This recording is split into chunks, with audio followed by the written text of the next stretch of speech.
Yarn to fabric weaving. After making yarn from the cotton, it is then processed to make fabric. There are a variety of methods for making fabric from yarn.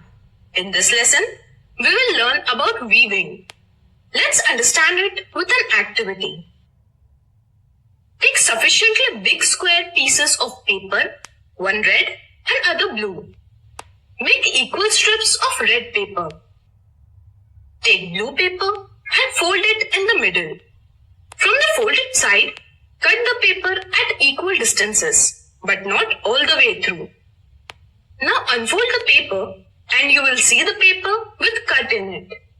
Now take a strip of red paper and put it inside the paper such that it is under the first blue strip and over the next. Now take the second red strip and weave it such that it is under the first blue strip and over the next.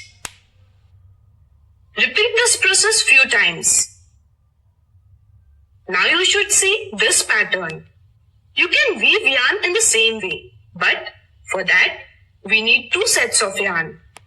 The process of arranging two sets of yarn to make fabric is called weaving.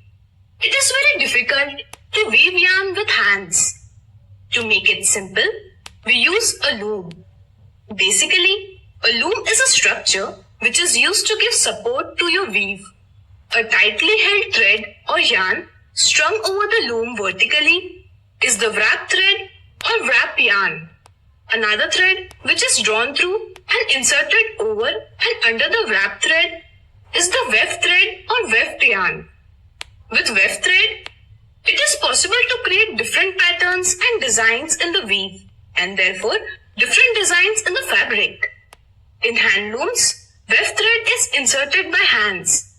However, use of machines helps us to make the process faster. I hope you have understood this topic very well. Thanks for watching this video.